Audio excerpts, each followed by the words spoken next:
K-Wave 6 Radio and our host Kirk Spencer welcome you to our show bringing positive messages to today's world. And now, here's Kirk. Good morning. First, let me apologize for making this presentation a bit late this morning. There just comes to a point where you find that the old adage of there's just too much to do and not enough time in the world to do it, it becomes a reality. So some things had to go first, and this had to come a little bit later. Anyhow, today's date is Thursday, the 15th of October, 2014. I make that date present in this broadcast to let you know that this is going to be kind of a research broadcast. In other words, I have done a lot of research on this, and I am posting this research, if you will, making it publicly available, because that's where I'm getting all of my information from, on the blog. So if you're going to look it up, if you want to know where I get my sources from, look at today's blog date, the 15th of October, 2014. Today, I'm kind of talking about anarchy, but it comes from a different way. I'm going to twist it just a little bit, but it's not actually me that's twisting it, because if you look at anarchy for what it really is, you will understand that the anarchy is really not coming from those who are protesters and those who are activists.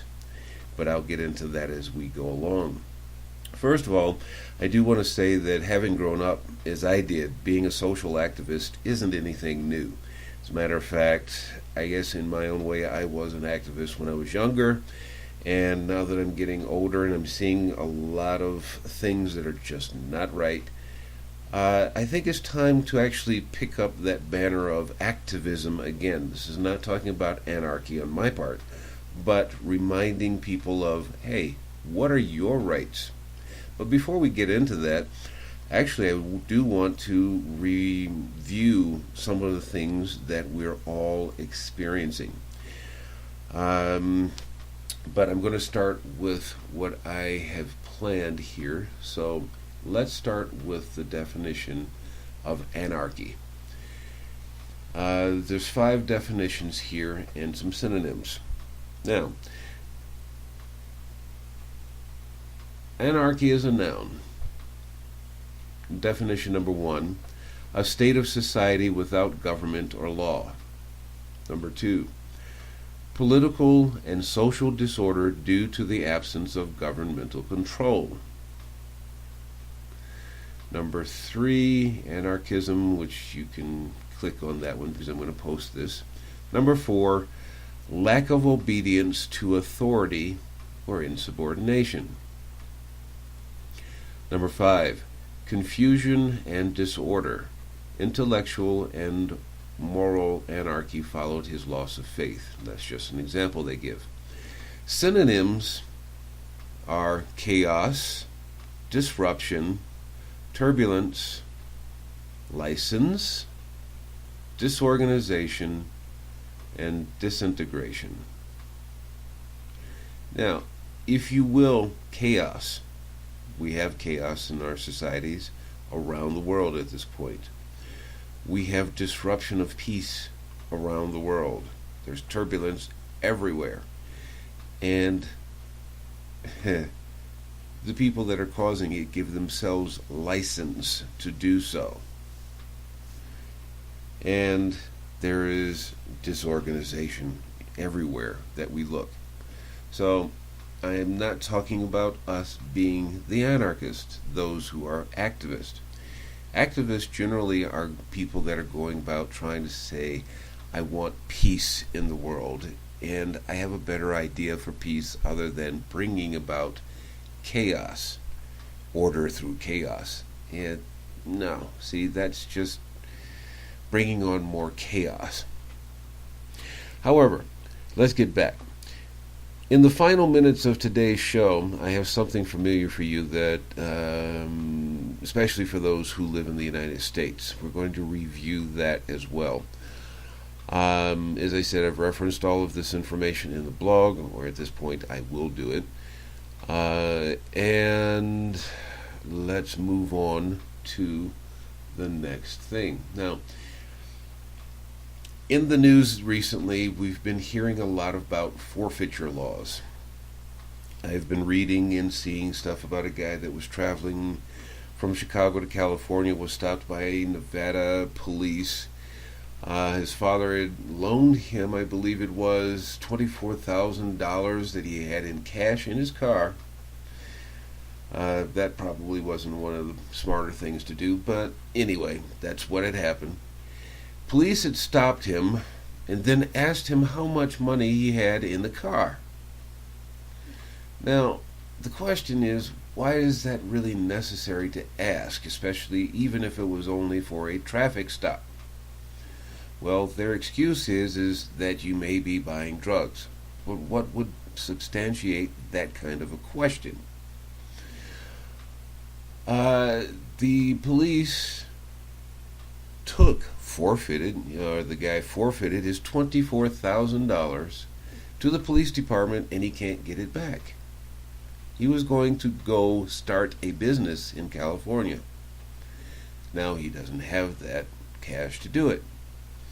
So let's take a look at what Cornell University Law School has to say about it, their Legal Information Institute.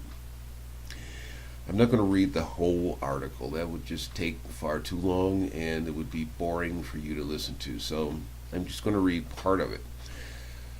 It starts with forfeiture, and it's a quote from Henry Hyde in a CNN article.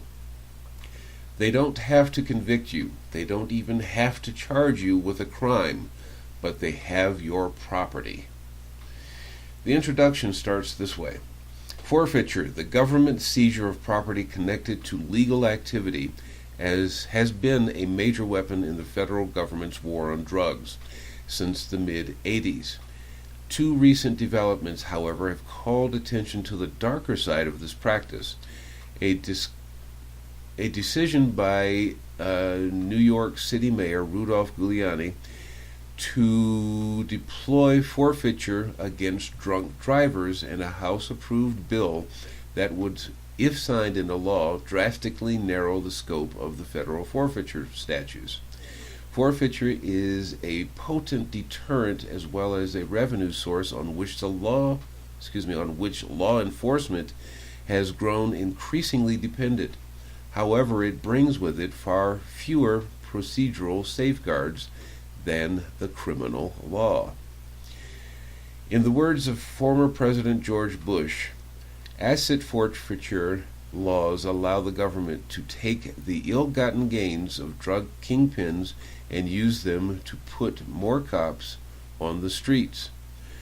New York City Police Commissioner Howard Safir invoked deterrence when he said, "We believe that the threat of civil forfeiture and the possibility of losing one's car have served to reduce the number of motorists who are willing to take the chance of being caught driving drunk."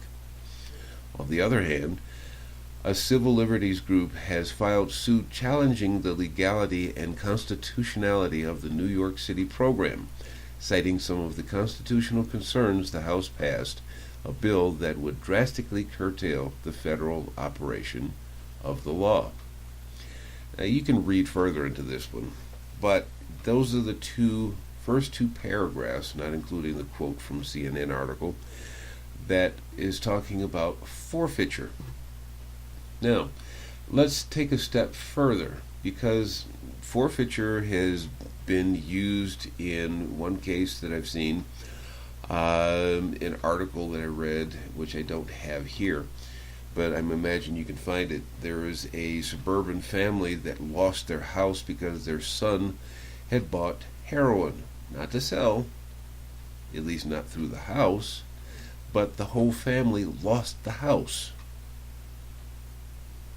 family didn't have anything to do with the kid's decision to go out and buy heroin. But nonetheless, they lost their home.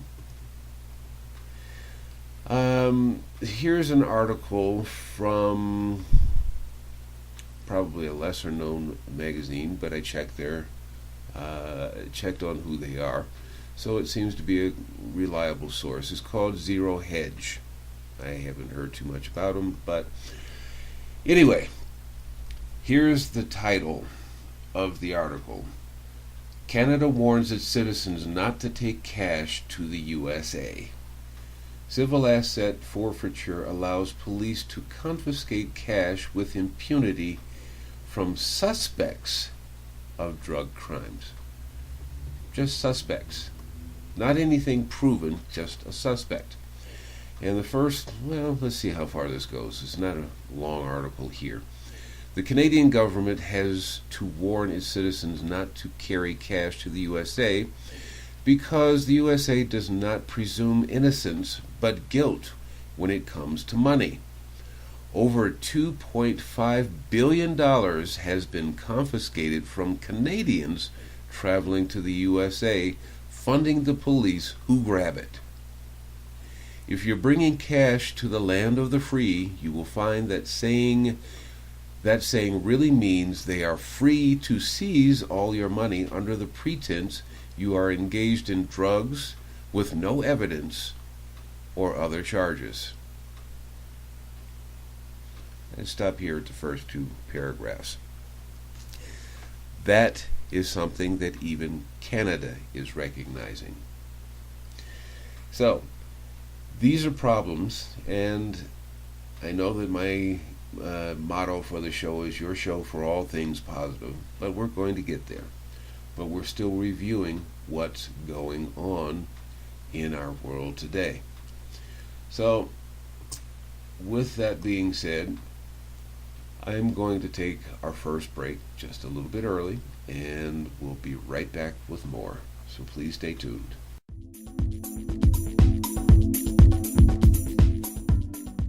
Hello, welcome to K-Wave 6 Radio with Kirk Spencer. My name is Troy Matheson. I am a polymath and adventurer in arts and sciences, currently working with good people at newearthnation.org. I highly encourage you to check out that website. We're doing incredible things there. Thank you.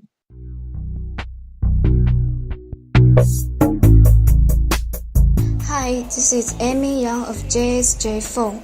We are providers of junior iPhone, iPad, iPod, also Samsung, Sony, Nokia parts and accessories at very good quality and low prices. We sell to individuals and companies, have 3 to 5 days delivery time by DHL or UPS. We do delivery in 24 hours after payment confirmed. For more information, see our website www.jsjphone.com www.jsjphone.com. Contact me Amy Young mailbox emy@jsjphone.com or by phone 0086 134 1869639 by Skype emy.yang2012.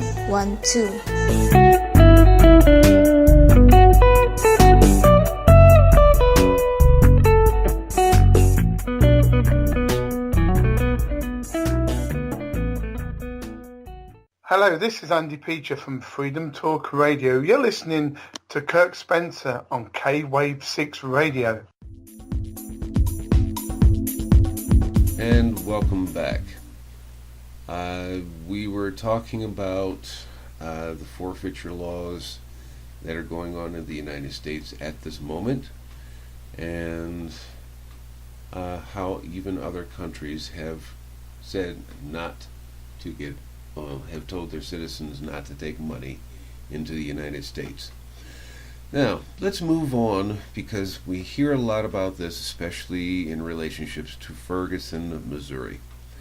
I believe it is Missouri. Anyway, We're talking about the militarization of the nation's police department, not just one particular city, but even the little country towns that are getting them with small populations. We're talking about even a county that only has, in one case, 85,000 people in it, and they've got themselves a armored mine truck. This particular county doesn't have that kind of a problem. But here, Mother Jones News. This is a magazine that has actually made its name to be a very good investigative journal, if you want to call it that. They also happen to be non-profit. You can read about that in their site, which I'm going to post. Anyway, this is an article that is titled, "Police Want to Get Rid of Their Pentagon-Issued Combat Gear. Here's Why They Can't." And their subject title is, "After Ferguson, many towns are trying to return military gear supplied by the Defense Department and finding it impossible." Let's just read a little bit of this. An officer with the Chelan County Sheriff's Department in central Washington is offering me a tank. 3 of them, actually. "We want to get rid of these," Under Sheriff John Wisemore says. "We've been trying to get the military to take them back since 2004. The tanks came from a vast Defense Department program that has furnished American police arsenals at no charge with $4.3 billion worth of combat equipment left over from 2 foreign wars. The tanks are amphibious, capable of firing 107mm mortars, and not remotely useful to Wisemore's rural police department. But the county can't seem to unload them. Back in June, Wisemore got an email from a Defense Department liaison promising to explain how Chelan County can get rid of the tanks. Then nothing. Until further notice, Wisemore says they're just going to sit there. In the past 8 years, the Pentagon program has loaned local law enforcement some 200,000 ammunition magazines, 94,000 machine guns, and thousands of armored vehicles, rifles, aircraft, landmine detectors, silencers, and grenade launchers, all at the request of local agencies themselves. But images of the unrest in Ferguson, Missouri, of police in military gear cracking down on peaceful protesters have turned many communities against a program critics say has eroded the line between police officers and soldiers. Recently, in response to the local outcry over aggressive policing tactics, San Jose, California's police department announced plans to return its mine-resistant ambush-protected vehicle, known as MRAP, M-R-A-P, and the Los Angeles School System Police Department has agreed to return its 3 grenade launchers. The problem is they have to get, because I could read further into this, but I read the whole article, and it's not exactly lengthy, but it's not exactly short either. Here's one line. It says, "The federal government is just not interested in getting its stuff back." In short, the Pentagon is basically giving it away to police departments because it doesn't cost them anything to keep the equipment maintained. So they give it to police departments. But the police departments can't sell it, and the Pentagon doesn't want to take it back. So the only way they can get rid of it is to give it to another police department. So it gets shuffled around, but nobody wants to have the stuff. And they're finding out, yes, the public is going crazy that, hey, are you police or are you soldiers?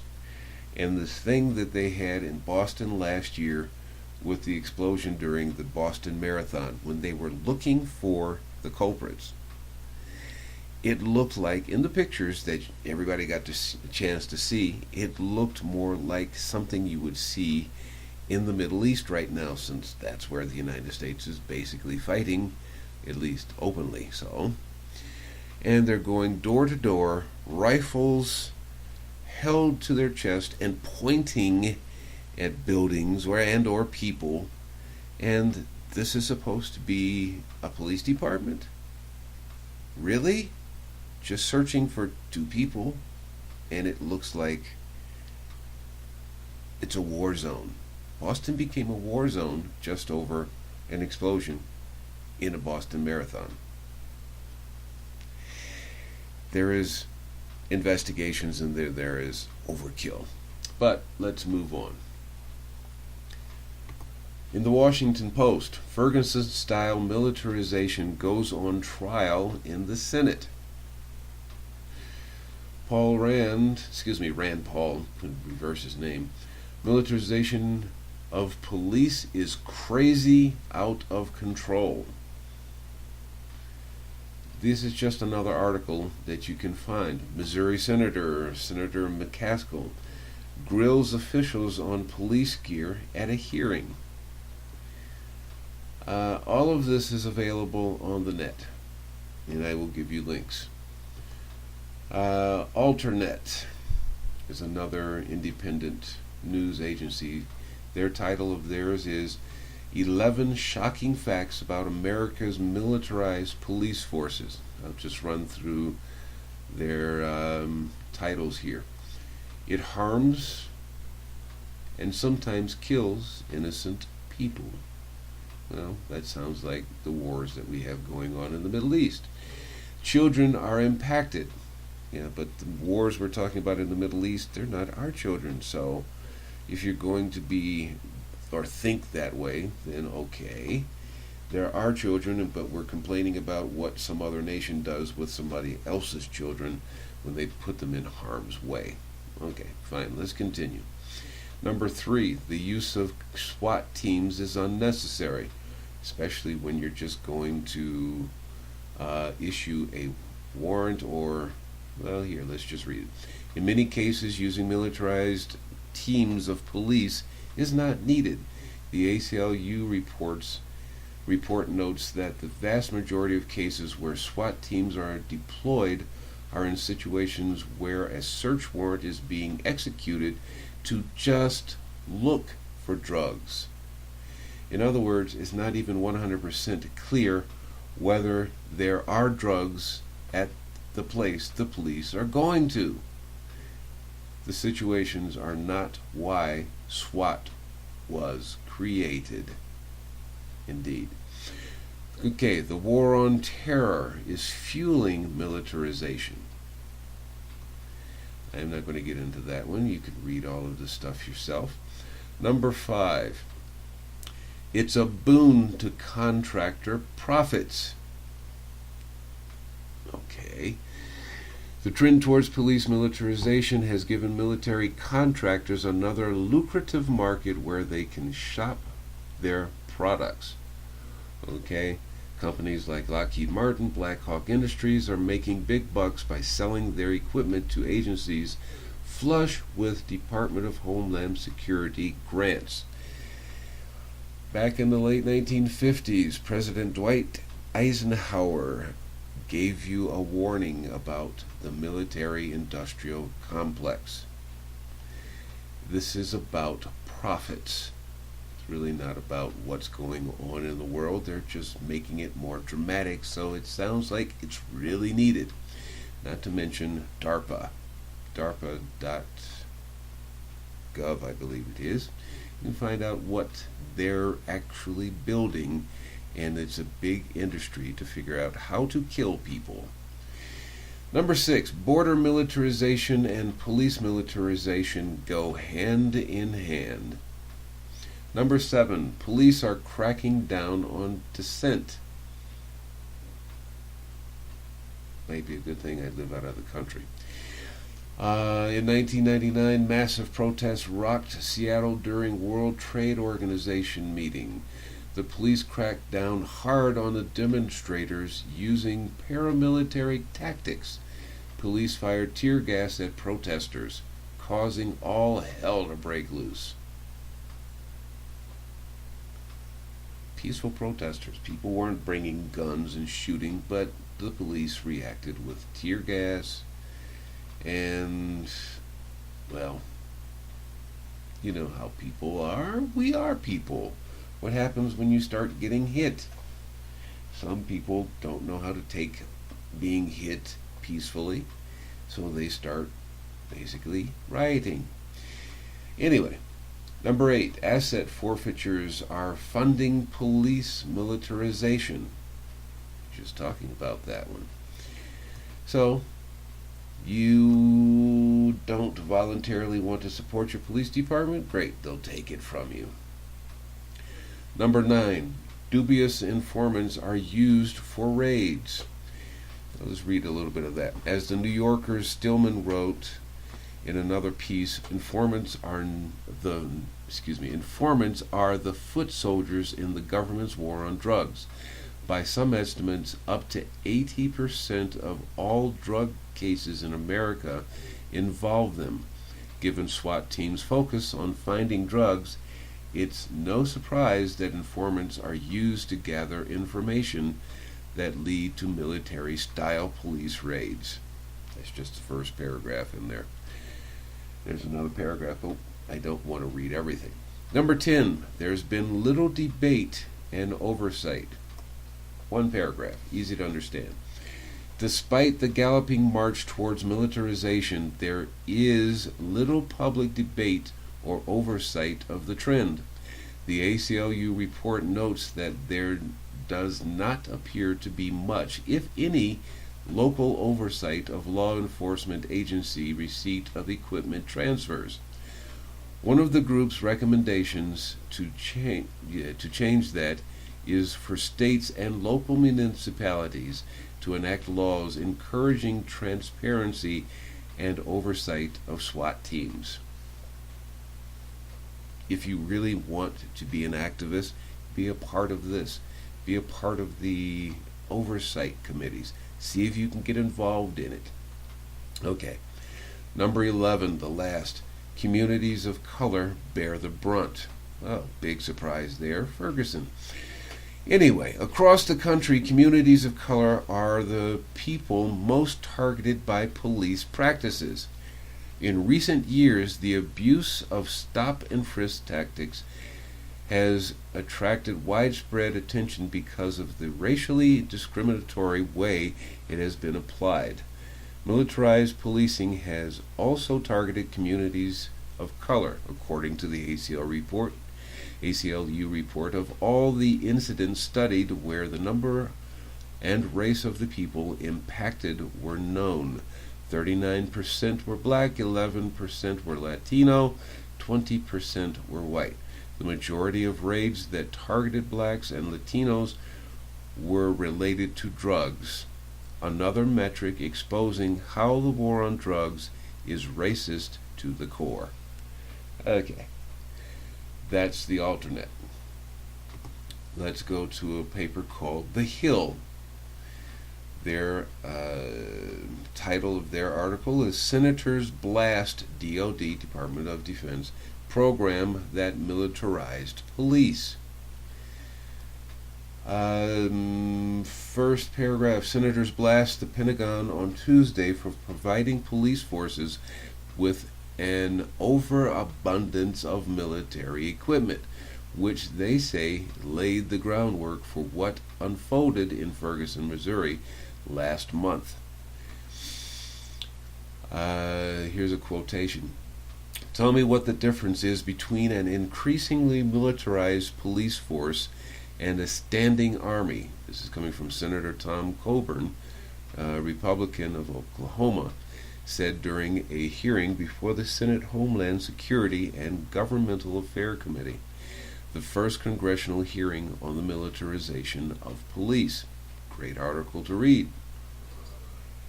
In other words, there are people that are standing up for you, but if you're just sitting back and watching it happen, basically as you see in cartoons or little comedy sketches where it's just a couple of old men sitting around drinking coffee and complaining about the government, that's not being proactive. Proactive is getting out and doing something about it. Now, we've heard something about the ACLU, so yes, they have their own article. The ACLU's title is War Comes Home, the Excessive Militarization of American Police. It's a report. You can actually download it right from the ACLU. They're even asking if you want to be involved with them. So here's another way to be proactive. Now, with all this being said, coming from Mother Jones again and switching gears just a little bit, Mother Jones, an article here, the title of their article is ISIS, ISIS, the Islamic State, magazine promotes slavery, rape, and murder of civilians in God's name. Now, if you're like a lot of people that I associate with, they think the ISIS and other radicals in Islam are just a bunch of people that are just angry, pissed off, or, sorry if you're fitting into this group, one of those fundamentalist groups that are saying it has to be our way or no way. And they're not as dumb as you may think. Let's just go through, I think there are 2 opening paragraphs. ISIS, the self-proclaimed Islamic State that's attempting to establish a caliphate across large areas of Iraq and Syria, publishes a glossy English-language propaganda magazine called Dabiq, complete with slick graphics and high-quality photos. Dabiq is one of the group's recruitment tools, coupled with a strong social media presence. You getting this? Social media, magazines, and we're not talking about, as they're saying, they're not talking about some little leaflet that you just go around passing out in the neighborhoods or whatever. It's a magazine. The magazine, whose name references the location of Islam's mythical Armageddon, a town in northern Syria, bills itself as an informative source for the activities of ISIS fighters, while preaching only on holy topics and issuing decrees. Its procedures claim that Allah approves the message. ISIS has not the mustard seed of doubt regarding this. Quote, unquote. In any case, the 4th issue of Dabiq just came out, and it justifies all sorts of terrible things ISIS and its fighters may do in the name of Allah. Here are 10 of the worst examples and quotations. Now I'm just going to give the topics here. They're not long, it's not a long read, but you'll find this very interesting, especially for those, and I'm going to make the differentiation here of there are still moderates in Islam and there are the radicals. Right now we're addressing the radicals, the ones who still saying that Islam is the religion of peace, but here's what they're actually inciting and claiming what they can do in their God's name. 1, sack other people's cities. Actually, this one's kind of interesting. We will come to your homeland by Allah's permission. We will conquer your Rome. We will not rest from our jihad until we are under the olive trees of Rome. We will destroy the filthy house called the White House. Okay. Number 2 is condemn other people's beliefs. Number 3, enslave people in some cases to save ISIS's men from temptation. I think that deserves a little bit of a read. We will enslave your women by the permission of Allah, the Exalted. This is His promise to us. Our children and grandchildren will sell your sons as slaves at the slave market. The desertion of slavery had led to an increase of fahisha, adultery and fornication, because the Sharia alternative to marriage is not available. So a man who cannot afford marriage to a free woman finds himself surrounded by temptation towards sin. Okay, number 4. Threaten and kill people. Number 5. Turn women and children into sex slaves and concubines, those you don't kill. Number 6. Plunder. Let's give that one a little attention. His provisions becomes what Allah has given him of spoils from the property of his enemy, because wealth was only sent to earth to create prayer, and people with obedience to Allah are more deserving of wealth. Next quote. Send them very much, for it will end up as war booty in our hands by Allah's permission. You will spend it. Then it will be a source of regret for you. Then you will be defeated. Look at your armored vehicles, machinery, weaponry, and equipment. It is in our hands. Unquote. Allah legalized war booty for Muhammad and his Ummah nation. War booty is more lawful than other income for a number of reasons. That's it for number 6. Number 7, murder civilians. Don't need to go there. 8, ethnically cleanse. It has become necessary for a trial to come, expel the filth, and purify the ranks. Number 9, use suicide as a weapon. I think we already know about that, so we'll pass on to number 10. Purport to help people even as you commit horrible atrocities.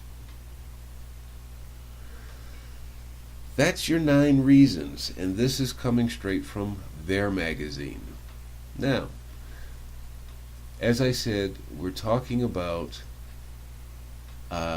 Sharia, because that's the one they're all talking about. I have an article here from a gentleman who's actually on his website.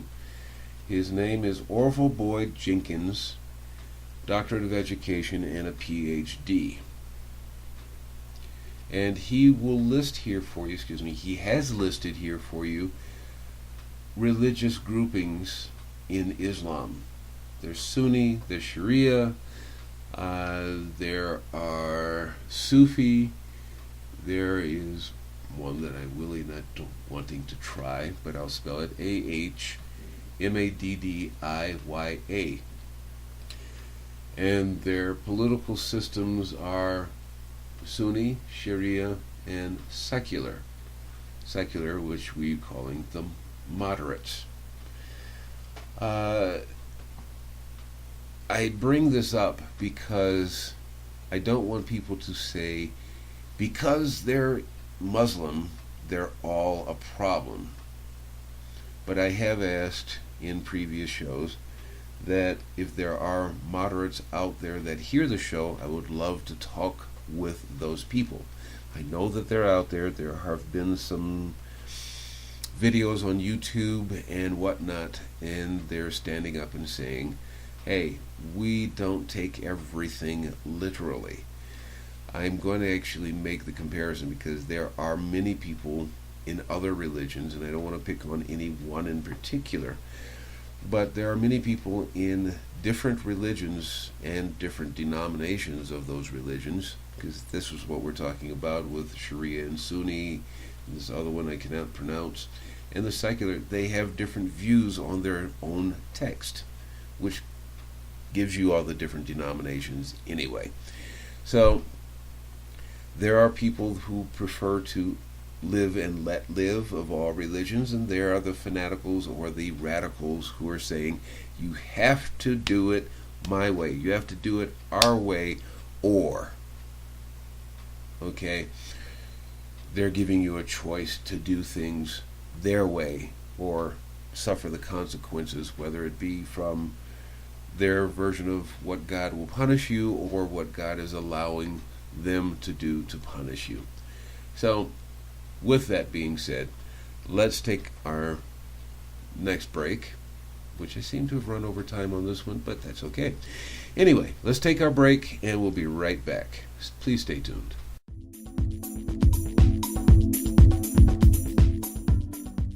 Hi, this is Ben Davidson of the Suspicious Observers, and you're listening to K-Wave 6 Radio. Do you need a website or a webmaster for your business or hobby? A wordsmith for a research paper, or for a script, an article, or for a language translator? Do you need an audio or visual project created or edited? Contact K-Wave 6 Productions at www.kwave6productions.tk for all your website, writing, audio, and visual needs. Our rates are competitive and our services are excellent. That's K-Wave 6 Productions at www.kwave6productions.tk or email us at info@kwave6productions.tk.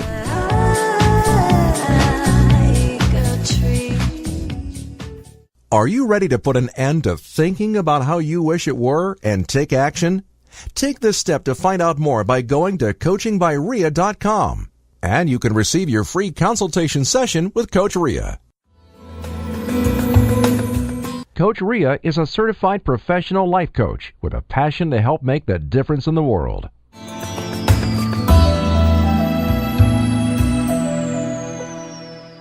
Hi, this is Kate McKay, the Mass Motivator at kate-mckay.com. You're tuned in to the amazing K-Wave 6 Radio. Hi, and welcome back.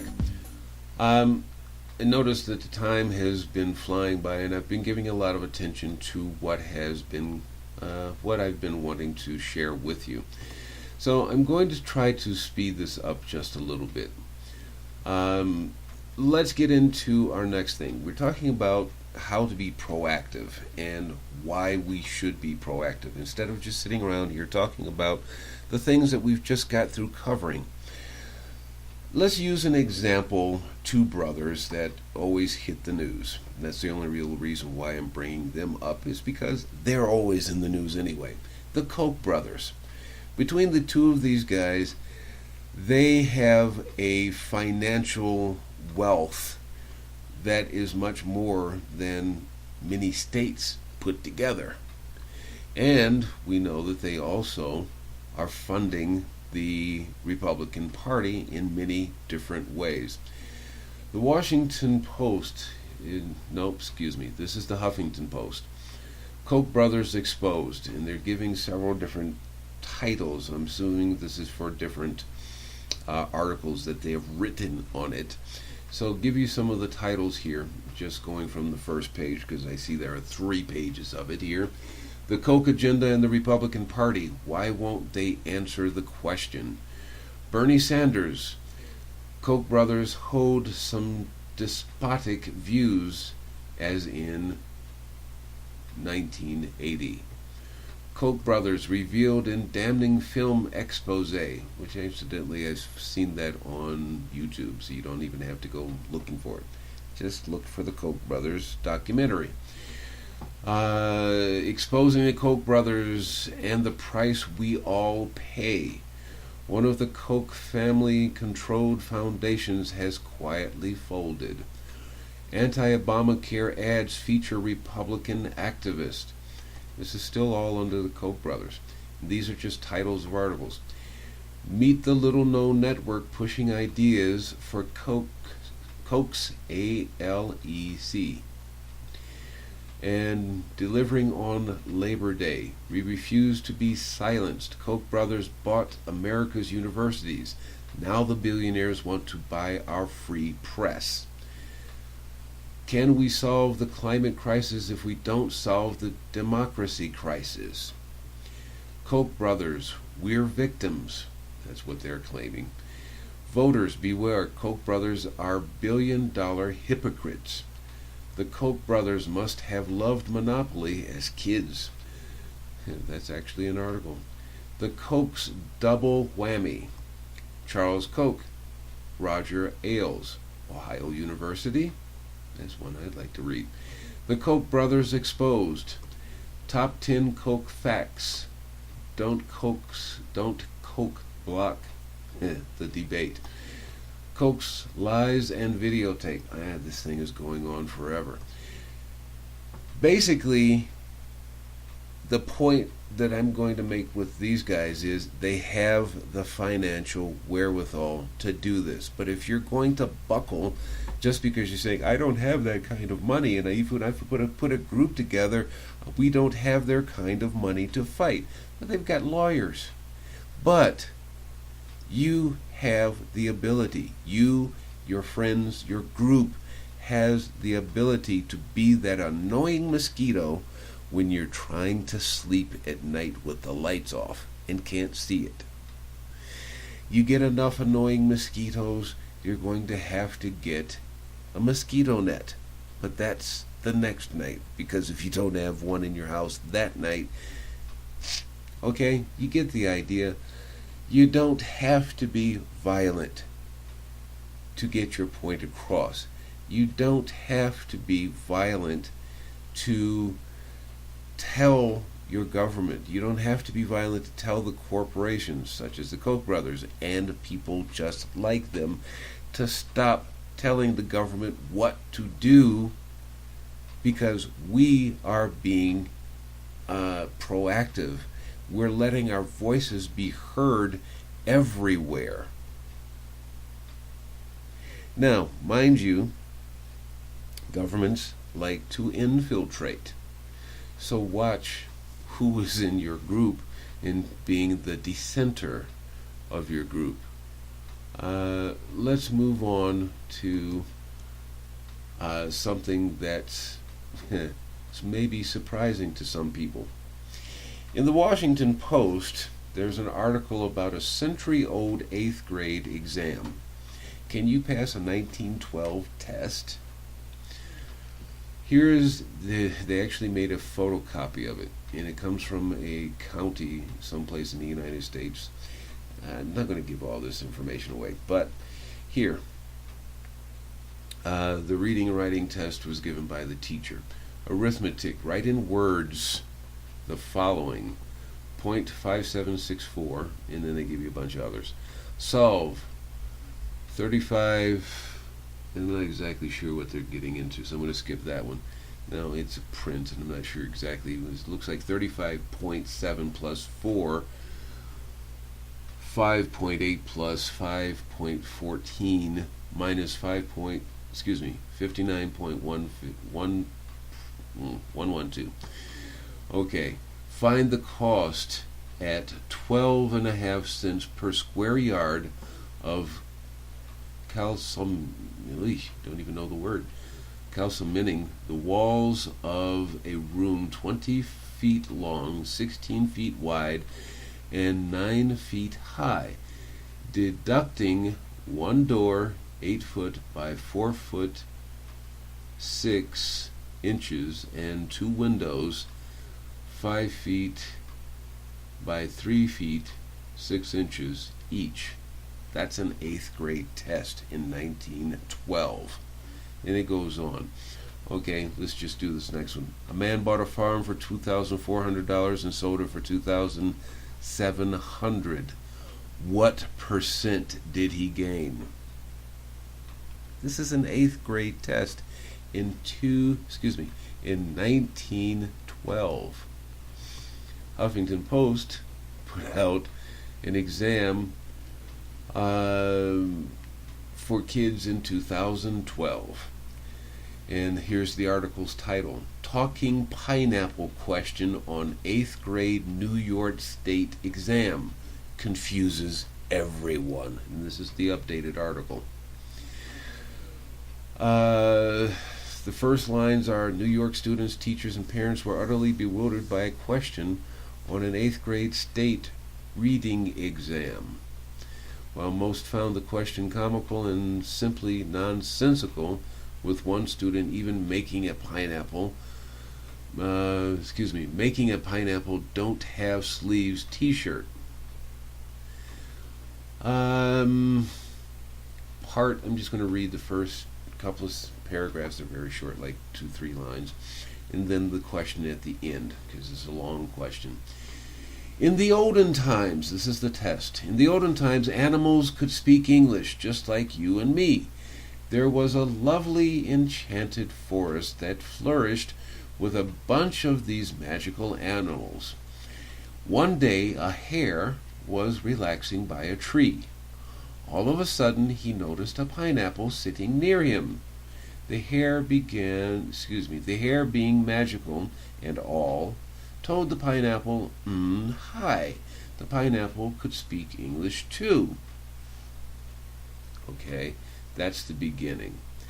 Here are the questions, because evidently they ate the pineapple, the animals.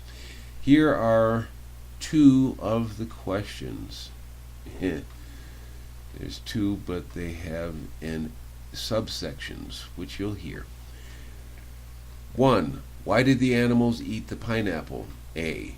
They were annoyed. B. They were amused. C. They were hungry. D. They wanted to. 2. Who was the wisest? A. The hare. B. Moose. C. Crow. D. Owl. That's an 8th grade test in 2014. Really? This is the kind of stuff that really has applications in everyday life, right? In 1912, that was a test on how to actually be productive in your society at the time. Oh well. Anyway, let's get down to a point where it comes from debate.org. That's actually the name of the site, debate.org. And their title is oppressive government more desirable than no government?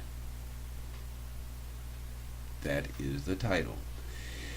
Without getting into this, you'd be surprised at some of the things that are actually put here. And it seems to be an open debate going on here, so you can actually go there and put in your own opinions. So far, the answers are saying 44% say yes. 56% say no. There is an old expression I grew up with, and it is better to have an oppressive government than to have no government at all, because you can at least address the government with the problems that you're seeing, versus total anarchy, which means there isn't any form of government to address, just this group and that group and that group. Imagine, I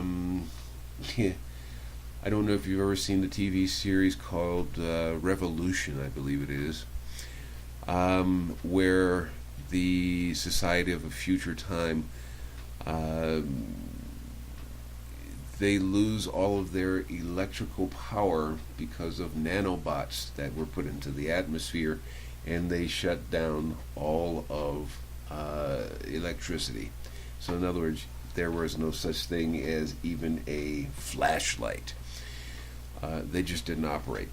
And what had happened after that, because government had no way to actually communicate with each other without computers and telephones, the country went into anarchy. So little groups of people became mobs and gangs, and they were taking over regions of the world.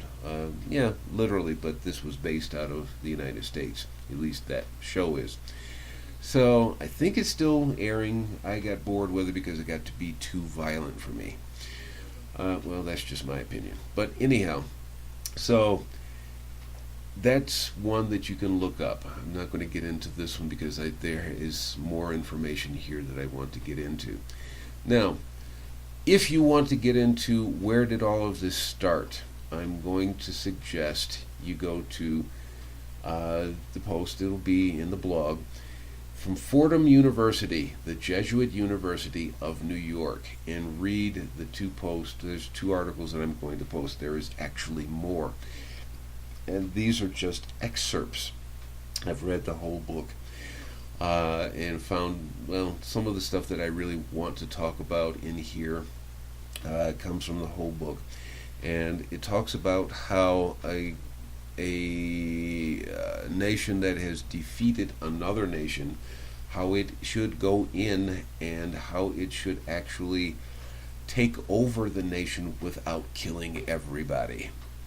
And this we've seen many, many times in our history, it being U.S. history, and basically throughout European history as it goes out to conquer other nations, making them colonies, basically.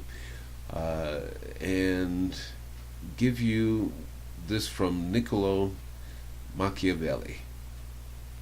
This one is the medieval source book, Niccolo Machiavelli. I always said it the first time correct. Machiavelli, 1469. This is when his life was 1469 to 1527.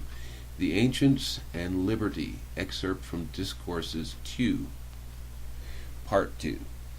So, I wanted to get more into this, but I'm just going to leave this one here. This one is actually the peaceful side. What nations the Romans had to contend against, and with what obstinacy they defended their liberty. This is a very good article. It's basically only one page long. Well, if it were in a book, it'd probably be 2 pages long. But that one is very good. The one that actually I want to get to, still at Fordham University, this is medieval source book, Niccolo Machiavelli, The Prince, excerpts, 1513. And this is more on the, I believe this is the book that I read it such a long time ago, I don't remember the title. But at the end of this book, if this is the correct one, it tells you what I was talking to you about earlier. Some of the subtitles are talking about that which concerns a prince. I want you to remember this right here. Concerns a prince, on the subject of the art of war. Now, I'm going to read part of this, and I'm trying to do this quickly because I don't want to run too long on this particular show.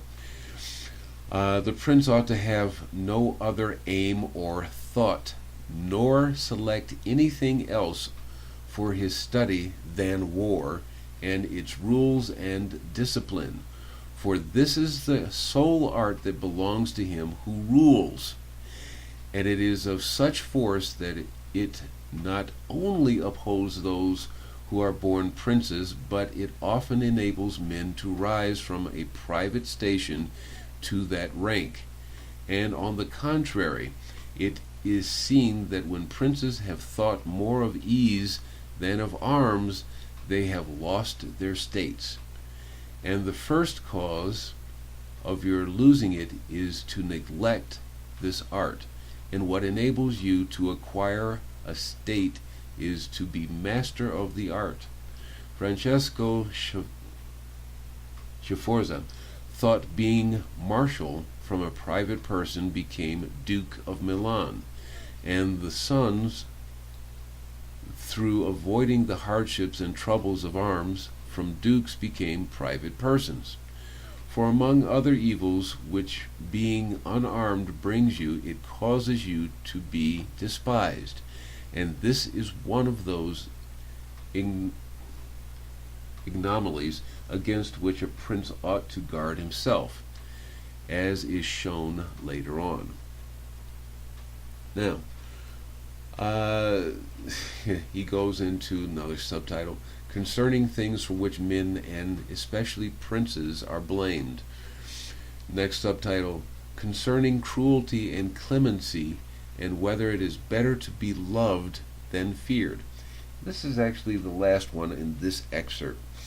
The last large paragraph, there's one small, and I'll actually read this one. Upon this, a question arises, whether it is better to be loved than feared, or feared than loved. It may be answered that one should wish to be both, but because it is difficult to unite them in one person, it is much safer to be feared than loved, when of the two either must be dispensed with. Because this is to be asserted in general of men, that they are ungrateful, fickle, false, cowardly, covetous, and as long as you succeed, they are yours entirely. They will offer you their blood, property, life, and children, as is said above, when the need is far distant, but when it approaches, they turn against you. And that prince who, relying entirely on their promises, has neglected other precautions, is ruined, because friendships that are obtained by payments and not by nobility or greatness of mind may indeed be earned, but they are not secured, and in time of need cannot be relied upon. And men have less scruple in offering one who is beloved than one who is feared, for love is preserved by the link of obligation, which, owing to the baseness of men, is broken at every opportunity for their advantage, but fear preserved you by a dread of punishment which never falls.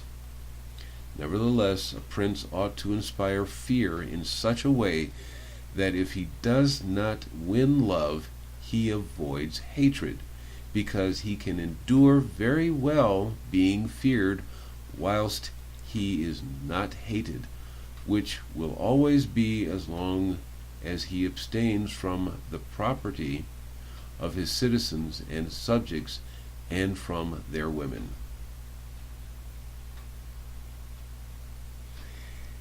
Think about that for a moment, please. Does this not sound like governments? Does it or does it not?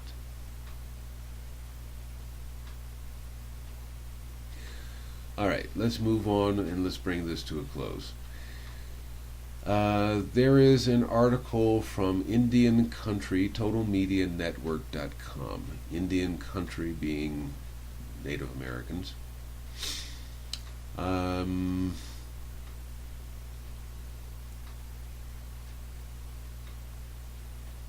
In the rough draft of the Continental Congress,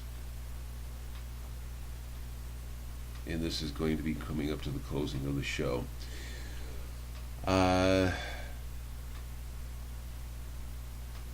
let's just read this here. Go figure. In Jefferson's rough draft was a statement he was adamant in having against King George III for creating and sustaining the slave trade, describing it as a cruel war against human nature. He was eventually overruled. So undoubtedly the future of natives and their potential role in the U.S. was discussed at length, and the sentiments of them being Indian savages not equal in with Americans would immediately be put to use in the war's aftermath. Tribes that had fought with the British were naturally assumed as having forfeited all rights of the newly formed country, but even those allied with the U.S. would ultimately receive the same fate in spite of their loyalty. There is a whole lot of stuff here, but I want to bring this show to a close for today. So let's go to the last one. And this one, believe it or not, is the Declaration of Independence. And this is from the Law Dictionary, the Black's Law Dictionary, online. Declaration of Independence in Congress, July 4th, 1776. The unanimous Declaration of the 13 United States of America. I don't want to get into the preamble here, so let's just go straight to the first couple of paragraphs. As a matter of fact, hold on just a moment.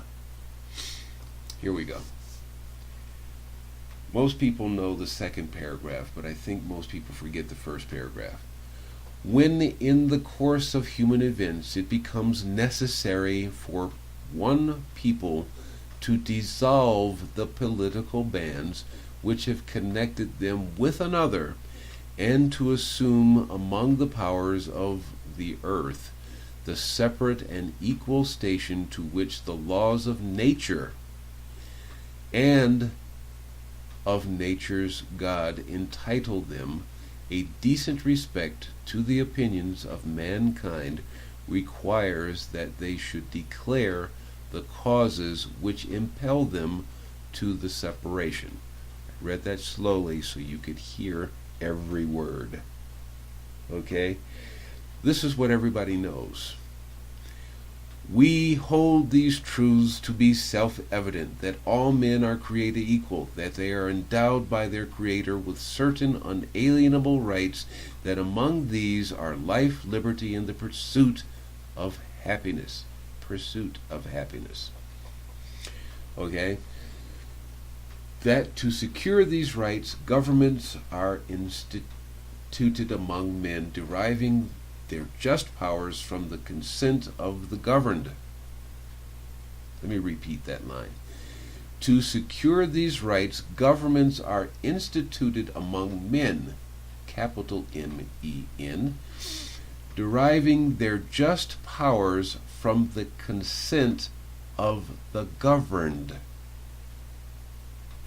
That whenever any form of government becomes destructive of these ends, it is the right of the people to alter or to abolish it and to institute new government, laying its foundation on such principles and organizing its powers in such form as to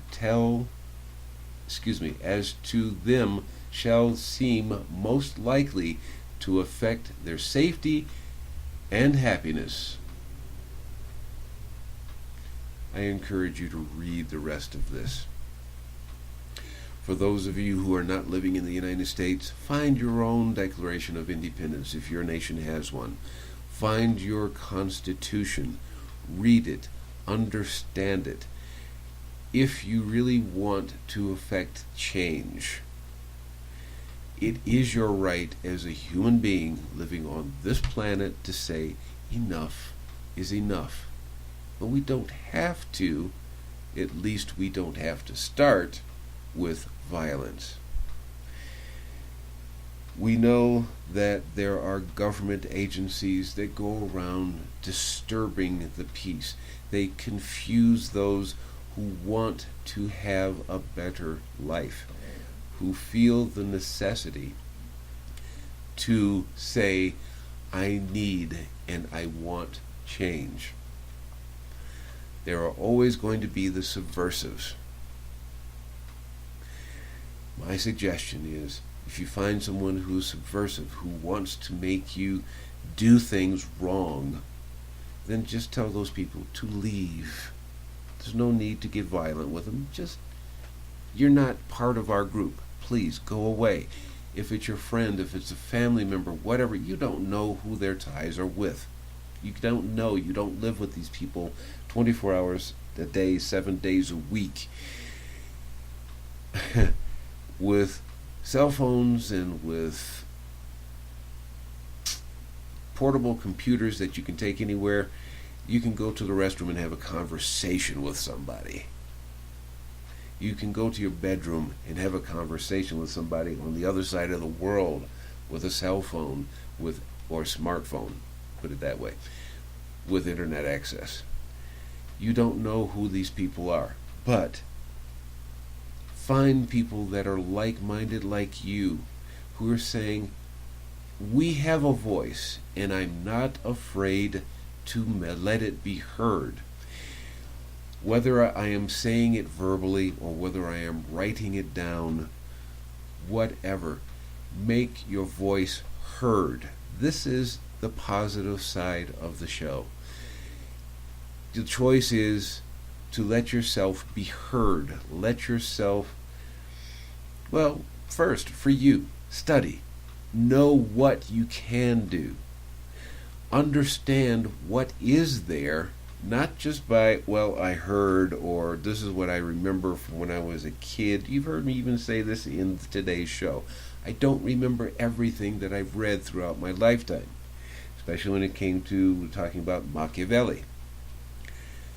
I know some of these things. I've talked about it in the previous shows, talking about the Bull Romanus Pontifex and how that enabled the Europeans to, first, it was written just to get rid of the Islamic horde, as they put it back then, that was coming in through Spain and in southern Europe, and how to force them back in. The Catholic Church was giving their nation states not only the right but the obligation to, if they're not Christian, get them out, even if you have to kill them, which they took, and they went to other nations.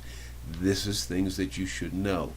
What was the legal premise for doing the things that we understand through history? Okay? Understand these things, move forward, make your life better, or you can sit there drinking coffee and complaining about what the government is or is not doing, and watch life pass in front of you. And when the swarm comes your direction, it's too late. So while you still have a chance, first make yourself better. Even as Gandhi says, if you want to see change, start with yourself. Become the change that you want to see. So start with you. Then once you have become that change, then it becomes an automatic response to life and what you're doing. If you make your voice heard, there are other people that are going to hear you and go, yeah, I can be, because people, there are not that many leaders around, but you can find yourself in a leadership role. Leadership, not a command role, but a leadership. A leader just finds, hey, you're good at this, let's use your ability to make this happen. You're good at that, let's use your ability to make that happen, and let the people go. Help them where they're needed and go with it. Commanders just do this, do that, but I don't know how. That's okay, just do it. Be a leader. Be the voice that's heard. With that, I'm going to end today's show, and I hope this has been an inspiration to you. And we'll again be here again next week, Tuesday.